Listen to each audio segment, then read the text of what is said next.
Oh, shalom saudaraku, jemaat yang dikasih Tuhan, jemaat GPT Ngesrop di Semarang. Barangkali ini kali kedua, walaupun jauh-jauh waktu yang lalu saya sudah berkesempatan untuk melayani di tempat ini. Terima kasih kepada hambanya, Bapak Gembala, Bapak Henoh, Dr. Henoh, Edi Haryanto.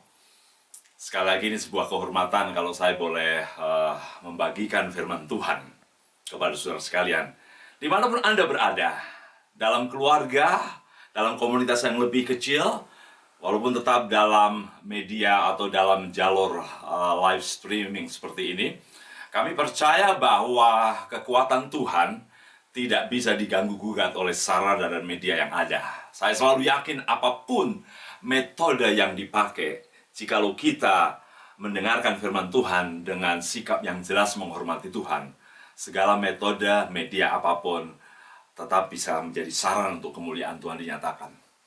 Bapak Ibu yang dikasih Tuhan, sebelum kita merenungkan bagian firman Tuhan ini, saya mengajak kita semua untuk berdoa sejenak, memohon Tuhan mengurapi firman Tuhan pada saat ini. Mari kita berdoa. Bapa Surgawi, di dalam nama Tuhan Yesus Kristus, kembali kami mengucap syukur bahwa Engkau terus setia dan menunjukkan kesetiaan-Mu untuk membimbing kami dalam situasi, dalam jarak antar jemaat dengan gembala-gembala dan jemaat oleh karena jarak area fisik, tetapi kami sebenarnya tidak pernah diganggu-gugat kesatuan hati kami oleh jarak dan media apapun. Karena dalam Yesus Kristus kami selalu ada kekuatan untuk bersatu karena kehadiran-Mu. Urapi hamba-Mu, urapi setiap jemaat di GPT Ngesrop di tempat ini. Sekali lagi, inilah kesempatan Tuhan bekerja dalam hidup kami. Dalam nama Tuhan Yesus Kristus kami berdoa. Amin. Ya, awal-awal saya datang ke Bandung, biasanya saya kalau datang ke Bandung, waktu itu saya selalu naik kereta api ya, dari Prambanan menuju ke Bandung. Dan kemudian pulang juga seperti itu, dari Bandung ke Prambanan naik kereta. Nah, suatu ketika, pada waktu saya kembali ke Prambanan, saya di depan peron kereta api itu saya duduk, dan kemudian ada di samping saya seorang yang punya background luar biasa, jago dalam ilmu karate, bela diri yang namanya judo. Seperti biasa saya mencoba untuk berdekatan dengan orang itu, siapa tahu nanti ada jalan untuk memberitakan firman Tuhan. Saya mulai berbincang-bincang sebelum mendarat kepada firman Tuhan. Singkat ceritanya, saya sampai pada sebuah pertanyaan yang akan menjadi jembatan untuk dia mengenal Yesus. Saya mulai tanya, mohon maaf, terus terang saja, Anda sebenarnya seorang yang mempercayai Tuhan Allah atau tidak? Oh ya Pak. Dan singkat ceritanya, langsung ketahuan dia bahwa dia adalah orang yang mengaku percaya Kristus juga, tetapi dalam tanda kutip. Saya tidak harus mengejar percaya seperti apa, tapi dalam setiap forum saya selalu akan mengecek kepercayaan itu sejati atau tidak melalui pemberitaan Injil itu. Dan belum sampai lebih dalam dan lebih detail tentang kekristenan dan kepercayaan pada Kristus, tiba-tiba dia bilang begini, Pak maaf, kita tidak harus berbicara masalah keyakinan. Karena saya takut ketika saya berbicara masalah keyakinan, maka hidup saya mulai terikat. Saya tidak bebas. Saya seperti hidup dalam belenggu. Karena saya memikirkan aturan-aturan yang membuat hidup saya tidak bebas. Yang membuat saya takut dengan semua ancaman hukuman Tuhan. Karena hidup saya belum layak.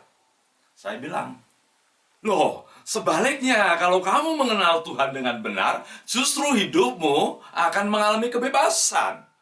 Karena firman Tuhan berkata, kebenaran itu akan membebaskan kamu. Saya bilang begitu, tapi singkat ceritanya, dia mencoba menghindar. Saudaraku yang dikasih Tuhan, dialog ini, dialog yang saya sebut sebagai jembatan ini, berbicara tentang persoalan hidup bebas nggak bebas. Beda perspektif. Bagi dia, bebas itu kalau tidak terbelenggu oleh aturan-aturan agama. Bagi saya yang bebas, yang mengalami kelegaan kemerdekaan adalah orang yang menikmati kebenaran, hidup dalam kebenaran, apalagi mengalami kebenaran dalam Yesus. Dia pasti mengalami kemerdekaan sejati. Tema renungan saya pada saat ini adalah menikmati kemerdekaan dan kelegaan sejati. Barangkali bagi orang tadi, yang namanya lega itu kalau tidak dikuasai oleh hukum-hukum Tuhan. Ya, bagi orang tadi yang punya latar belakang jago karate, pejudo, bahkan dia pernah menjadi wakil Jawa Barat kalau tidak salah, bagi dia bebas artinya tidak dibelenggu oleh aturan-aturan yang rumit keagamaan, religi. Ya, sehingga ketika berbicara persoalan agama, dia langsung takut. Tetapi kemerdekaan sejati dalam Yesus, kemerdekaan yang sesungguhnya, kadang kita juga tidak mengalami itu, walaupun kita mengenal Yesus. Kemerdekaan sejati seperti apa, kelegaan sejati seperti apa, yang sebenarnya kita bisa pelajari pada saat ini. Mari kita membuka bagian firman Tuhan yang kita akan baca secara cermat dan renungkan. Saya berharap sembari saudara membaca, dalam hati saya membacakan kepada saudara perlahan-lahan dituntun oleh Roh Allah untuk mengerti betapa luar biasa perikop ini. Lukas pasal 17 ayat 11 sampai 19. Demikian bunyi firman Tuhan. Lukas pasal 17 ayat 11 sampai 19. Dalam perjalanannya ke Yerusalem, Yesus menyusur perbatasan Samaria dan Galilea. Ketika ia memasuki suatu desa, datanglah 10 orang kusta menemui dia. Mereka tinggal berdiri agak jauh dan berteriak, "Yesus, Guru, kasihanilah kami." Lalu ia memandang mereka dan berkata, "Pergilah, perlihatkanlah dirimu kepada imam-imam." Dan sementara mereka di tengah jalan, mereka menjadi tahir. Seorang dari mereka ketika melihat bahwa ia telah sembuh, kembali sambil memuliakan Allah dengan suara nyaring. Lalu tersungkur di depan kaki Yesus dan mengucap syukur kepadanya. Orang itu adalah seorang Samaria. Lalu Yesus berkata, bukankah ke-10 orang tadi semuanya telah menjadi tahir? Di manakah yang 9 orang itu? Tidak adakah di antara mereka yang kembali untuk memuliakan Allah selain daripada orang asing ini? Lalu ia berkata kepada orang itu, "Berdirilah dan pergilah, imanmu telah menyelamatkan engkau." Haleluya. Ibu bapak yang dikasihi Tuhan, saya sungguh diberkati perikop ini. Saya kira Lukas mengambil kisah ini yang tidak diambil oleh penulis-penulis yang lain sebagai suatu pengalaman Yesus mempertontonkan bagaimana orang-orang kusta ini mengalami kemenangan dan kelegaan hidup. Ibu bapak yang dikasih Tuhan, saya kira kita cukup tahu, barangkali ini sudah menjadi pengetahuan umum bahwa orang-orang Samaria dalam banyak kasus kisah Yesus selalu menjadi kisah-kisah yang saya sebut sebagai orang-orang yang dijadikan teladan Yesus, yang tidak masuk hitungan, yang dibenci oleh orang Yahudi karena sudah dianggap kafir. Mereka menyembah di Gunung Gerizim, mereka memisahkan diri dari berbagai tambahan buku perjanjian lama. Mereka percaya Torah, mereka percaya hukum Taurat, tetapi mereka tidak menerima Talmud, tidak menerima Mishnah, tidak menerima kitab-kitab lain di luar kitab perjanjian lama itu. Intinya bahwa orang Samaria ini seringkali dijadikan contoh tentang orang-orang yang tidak diduga, yang sesungguhnya mungkin bagi orang Yahudi tidak akan menyambut Mesias, tidak akan menyambut Yesus, dan mereka orang yang layak dibenci kalau sudah jauh, radiusnya jauh dari Yerusalem, tempat suci itu. Tapi tidak disangka, seringkali peristiwa-peristiwa berkaitan dengan orang Samaria menjadi catatan yang sebenarnya pukulan keras bagi orang Yahudi.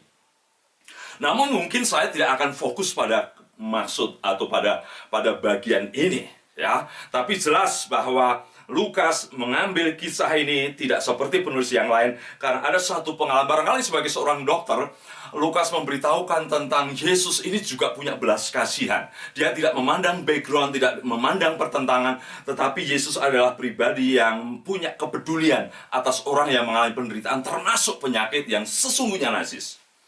Nah, yang saya ingin kita semua merenungkan bagian ini, saudaraku, pada perikop ini saya menemukan 3 hal menarik yang saya sebut sebagai pengalaman 10 orang yang sama-sama menderita dan mereka mengalami perjumpaan dengan Tuhan, dan orang Samaria yang mengalami kelegaan sungguh-sungguh. Kalau saya boleh rangkumkan, tema saya pada saat ini adalah perjumpaan yang melegakan, yang membebaskan, mengalami kelegaan, keterlepasan dari penderitaan yang begitu lama. Saudara, menarik sekali. Dimulai dengan ungkapan dalam perjalanan ke Yerusalem. Saya sangat yakin bahwa Yesus sedang mulai siap konsentrasi menuju Yerusalem, tempat di mana dia harus mati di kayu salib, memasuki pintu kemuliaannya. Dalam perjalanan itulah, tepat ketika mau memasuki kawasan Galilea perbatasan dengan Samaria, ketemulah 10 orang yang saya sebut sebagai orang yang menderita, orang yang terbuang, orang yang tertekan, orang yang tidak bebas, orang yang termasuk sebagai the lost, yang terbuang, yang hidupnya dikuasai oleh ketidakjelasan akan masa depan, ketidakjelasan akan kekudusan, karena mereka adalah orang kusta. Menarik juga, saudara, ya. Orang kalau sudah sakit begini, walaupun bermusuhan, bisa berkumpul. Ya, perasaan sependeritaan mengumpulkan mereka. Batasan-batasan, bondering, yang dulu mereka terima sebagai ini Samaria, sudah najis, ini kelompok orang Yahudi, bisa hancur gara-gara penderitaan. Mungkin juga penting juga, ya. Kalau gitu lebih baik kita menderita supaya kita bisa berkumpul. Kalau kita nyaman, seringkali kita berpisah, mulai membuat kriteria, identifikasi, sampai kita tidak mau berkumpul. Oke lah, saya tidak akan bicara persoalan ini. Tapi yang pasti bahwa Yesus dijumpai oleh 10 orang kusta. Saya menggambarkan supaya orang terbuang, orang tertekan, orang yang harga dirinya hancur, karena sesungguhnya mereka adalah orang yang paling dianggap najis di lingkungan orang-orang Israel. Tapi mari kita perhatikan baik-baik. Orang yang mengalami tekanan ini, ketika mereka mendengar dan melihat Yesus melewati perbatasan dan sebentar akan memasuki Galilea, apa yang terjadi? Saya menemukan 3 hal yang membahagiakan saya juga. Pertama adalah perjumpaan dengan Yesus memberikan kesempatan keleluasaan untuk mengungkapkan keluhan, tekanan. Sekali lagi saya mau tekankan, mau saya tegaskan, bahwa perjumpaan dengan Yesus membuka peluang kesempatan untuk mereka leluasa mengungkapkan tekanan pergumulan. Saya senang, saudara, di ayat 12 dikatakan mereka tinggal berdiri agak jauh, mungkin juga sopan sedikit, karena mereka merasa berdosa, tidak mau dekat-dekat dengan seorang nabi, seorang rabi seperti Yesus. Takut mungkin tidak direspon atau tidak di-welcome, karena mereka tidak layak. Mereka takut, tetapi mereka sekaligus juga dengan leluasa berteriak pada Tuhan. Pada waktu saya perhatikan ayat 13, dan berteriak. Dalam tulisan Yunani di situ, saudaraku, menarik sekali. Eran, artinya mengeraskan suara sembari berkata.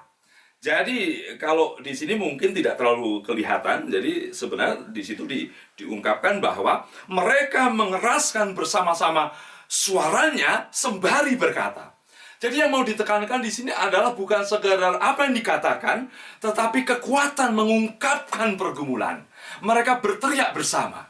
Oh, kita bisa bayangkan, saudara, 10 orang ya sudah lama menderita, tertekan, dan tiba-tiba melihat Yesus, dan Yesus ini orangnya bebas, tidak rumit-rumit menjumpai dia, bisa menjamah dia, bisa menarik jubahnya. Maka saya kira wajar mereka bersegera berteriak. Bukan sekedar isi teriakannya, tetapi keluarnya ekspresi bahwa mereka ingin melepaskan tekanan itu. Wow, nggak tahu apakah teriaknya gantian, hanya disebutkan di situ mereka bersama-sama berteriak. Di sini bukannya kerasnya, tetapi mengeras suara itu. supaya Tuhan dengar. Barangkali mungkin juga berpikir dari jauh. Ini sebuah pelajaran yang bagus sekali, saudaraku. Perjumpaan dengan Yesus memungkinkan setiap orang tanpa takut, tanpa ragu, walaupun agak segan-segan, orang itu mengeluarkan pergumulannya. Orang itu mengeluarkan bebannya. Saya mau katakan, siapa sih orang yang merdeka sebenarnya? Siapa sih orang yang mengalami kelepasan sesungguhnya? Satu, berkaitan dengan bagian yang pertama tadi. Orang yang bisa leluasa, tanpa dibatasi, tanpa dikat, tanpa ditekan, mengeluarkan pergumulannya. Jadi yang pertama yang saya kagum dari perikop ini, bahwa setiap orang yang berjumpa pada Yesus, selalu ada kesempatan untuk mengeluarkan unek-unek tekanan hidup tanpa takut. Lihat, Yesus tidak nampak di situ menekan, diam kau, nggak sopan, sudah berdosa lagi, teriak-teriak. Tidak. Yesus dengan lugas, dengan terbuka juga disambut ayat 14. Ketika dia memandang mereka, pergilah, perlihatan tidak ada deal-deal, tidak ada kerumitan. Ini yang pertama. Jadi setiap orang yang berjumpa dengan Yesus, seharusnya orang itu mengalami kelegaan karena orang itu berkesempatan leluasa mengeluarkan unek-unek tekanan hidupnya. Saudara dan saya juga punya hak yang sama. Perjumpaan dengan Yesus adalah kesempatan untuk mengeluarkan tekanan hidup saudara. Kebebasan bukan persoalan tidak diikat atau di luar penjara. Di luar penjara pun, kalau hidupmu tidak ada yang menampung keluhanmu, Anda sedang terpenjara. Yang kedua yang menarik bagi saya, perjumpaan yang melegakan itu seperti apa? Bukan hanya keleluasaan berteriak, mengungkap unek-unek tekanan hidupnya, ya stresnya, depresinya. Tapi yang menarik bagi saya, perjumpaan yang melegakan itu perjumpaan yang membuat mereka sesungguhnya tidak harus terjerat dengan birokrasi rumitnya hukum Taurat. Saudara, menarik. Sebenarnya Yesus sangat menghormati hukum Taurat. Yesus sangat menghormati aturan-aturan Taurat. Secara lebih spesifik adalah menghormati bagaimana perlakuan orang kusta. Kalau dia sembuh, berapa hari harus dicek, kembali lagi, dicek lagi. Jadi ada imam-imam yang seperti dokter untuk memastikan penderitaan itu. Yesus hormati. Maka dia bilang, pergilah, perlihatkan dirimu kepada imam-imam. Artinya Yesus menghormati juga. Yesus orang yang tunduk kepada aturan hukum Taurat. Saudaraku, menarik. Wah, 10 orang kusta tadi ya semangat dia. Apapun yang diperintahkan karena imannya, karena keyakinan mereka pergi. Dan dikatakan di situ, ya, dan sementara mereka berjalan di tengah jalan, mereka menjadi tahir. Wah, luar biasa. Tahir, barangkali 10 orang itu, woi, saya sembuh. Saya menduga bahwa kesembuhan ini bukan sekedar putih putih kustanya mulai naik, tapi mungkin langsung sama persis dengan kulitnya ya, karena sampai dijelaskan sembuh. Karena sebenarnya sembuh dalam konteks penyembuhan kusta itu harus bertahap ya. Apakah naik cekungan kulit itu, apakah putihnya sudah mulai berkurang. Saya kira bahwa pada waktu itu mereka langsung sembuh. Dan mereka kaget, wah sembuh saya, saya juga sembuh, kita juga sembuh. Dan yang menarik bagi saya, ketika mereka berdebat, barangkali terjadi perdebatan, ayo kita terus. Karena tadi Yesus menyuruh kita ke imam-imam, ayo kita ke sana. Tapi perhatikan baik-baik orang Samaria ini. Agaknya dia melawan arus. Maaf, saya akan kembali kepada Yesus yang menyembuhkan kita tadi. Saya mau ke sana. Oh, enggak bisa kita ke sana. Kita semua ke sana. Oh enggak, saya mau ke sana dulu, kepada Yesus dulu yang bicara dengan kita dulu. Bolehlah mungkin begitu ya. Nanti kita bisa ke sana. Oh enggak, kita semua bersembunyi ke sana. Masa kamu ke sana? Luar biasa. Orang Samaria ini berani untuk tidak harus sama dengan 9 orang yang lain. Artinya, orang Samaria ini yang dia pikirkan adalah bagaimana bersegera berjumpa dengan Yesus karena dia yang memberikan kelegaan. Sementara yang mereka ikutin dulu aturan-aturan. Apa yang saya renungkan di sini? Yang mengagumkan Yesus pun bilang, ya, saya perhatikan baik-baik. Bukankah ke-10 orang tadi semuanya telah menjadi tahir, di mana yang 9? Loh, gimana sih Tuhan?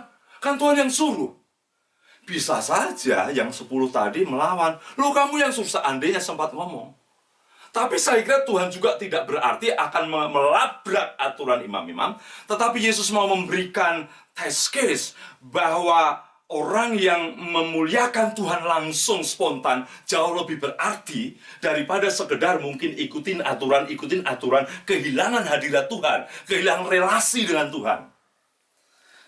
Tapi intinya pertama, apa itu kelegaan ketika berjumpa Yesus? Ketika saudara dan saya, ketika orang Samaria tidak harus rumit-rumit mengikuti aturan yang begitu detail. Ya, nanti ketemu imam. Harus beberapa hari sampai dinyatakan kamu tahir dan kamu boleh bergaul dalam masyarakat. Tidak mudah, saudara. Jadi kelegaan berarti orang yang mengalami keadaan tidak tertekan oleh aturan yang rumit. Saudaraku, saya kira kita harus jujur. Orang Israel pasti banyak yang frustrasi karena aturan-aturan makin rumit. Pada zaman Yesus dari 613 kalau tidak salah tepatnya, menjadi 3000-an aturan. Ya, tidak hanya orang nggak boleh hari Sabat pergi ke bait Allah, dia tambah. Oh maaf, saya mungkin terbalik. Tidak boleh hari Sabat bekerja, minta maaf. Tidak boleh hari Sabat bekerja, tidak hanya bilang begitu. Bekerja kayak apa yang nggak boleh? Ngangkat batu pasti nggak boleh. Ngangkat jubah boleh atau enggak? Ditimbang jubahnya. Kalau mengganggu nggak boleh. Boleh nggak bawa roti? Dicek dulu. Membebani enggak? Kalau rotinya roti basah terlalu berat, mungkin ditegur, kamu kok begitu? Lihat, dalam Pengalaman Markus pasal 3, pasal 2, muridnya mengambil bulir gandum saja, sudah ditegur, kamu bekerja. Betapa rumitnya, saudara. 3000-an hal yang harus ditaati. Jadi orang-orang Israel mengalami tekanan yang begitu berat harus mengikuti aturan-aturan itu. Tapi Yesus memberikan anugerah, memberikan kemerdekaan. Jadi kemerdekaan yang sejati adalah, kelegaan yang sejati adalah ketika saudara tidak ditekan oleh birokrasi, tidak ditekan oleh kerumitan aturan, sementara Anda dan saya tidak mampu. Ya, kalau kita sudah tidak mampu, kemungkinan munafik. Tapi ketika kita tidak sanggup dan datang anugerah, kemungkinan kita akan lebih polos dan tulus. Saudara dikasih Tuhan, engkau datang pada Yesus bukan untuk dibebani dengan aturan, sehingga hidupmu malah tidak merdeka dan tidak lega. Hidupmu dipanggil oleh Yesus untuk mengalami kelegaan. Kasih karunia menyembuhkan semua kerumitan hidupmu mencapai hadirat Tuhan. Yang terakhir, saudaraku, kelegaan sejati adalah, saudaraku, luar biasa, berarti ya orang itu mengalami hidup yang tidak harus diseragamkan. Saya tadi sudah singgung. Jadi perdebatan 9 dan 1 itu perdebatan untuk harus semua ke sana, seragam ke sana. Tapi ini lain, ini langsung pada Yesus, datang pada Yesus. Ya, dia berani untuk tidak sama dengan yang lain. Dia berani untuk mengungkapkan penyembahan yang langsung menuju pada Allah. Saya selalu katakan, saudaraku, banyaknya kegiatan gereja kalau tidak hati-hati bisa menyunat dan memotong, mengamputasi keleluasaan kita menyembah Tuhan.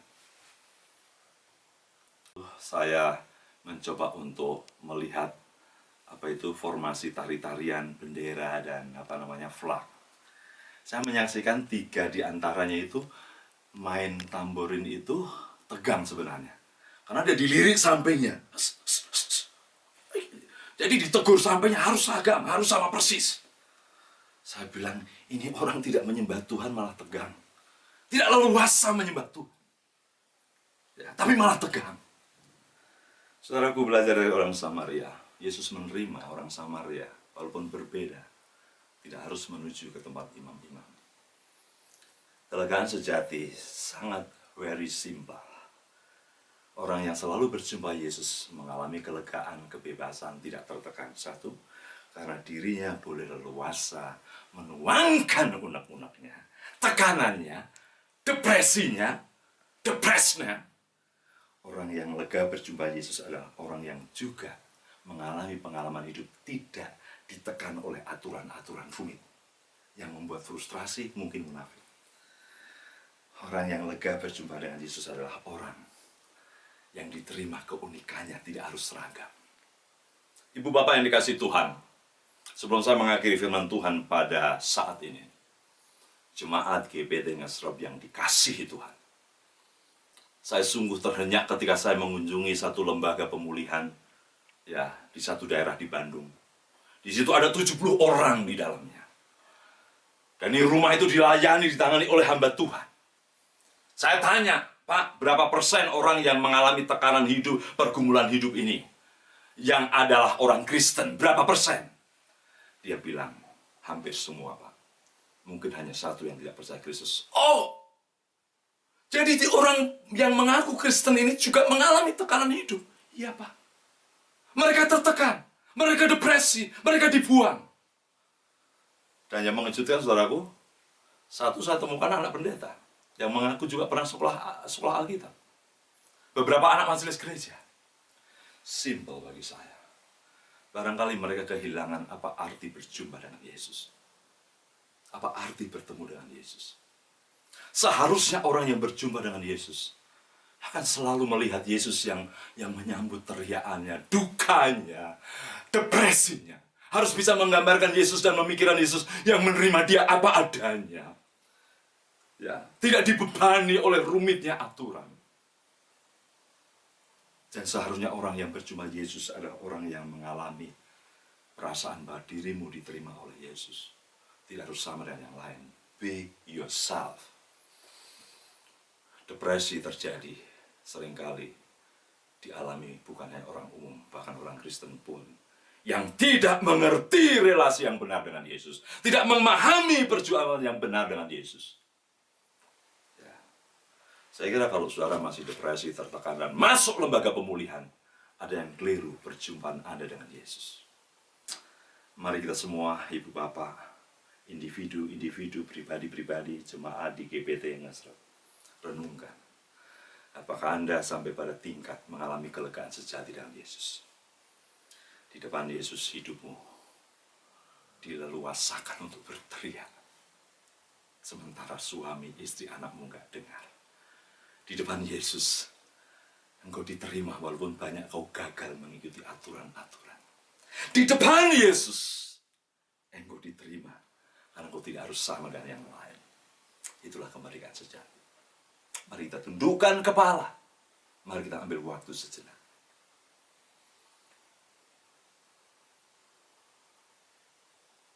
Lepaskan hatimu. Leluasakan hatimu seperti 10 orang kusta, terutama seperti orang Samaria tadi. Lepaskan beban hidupmu.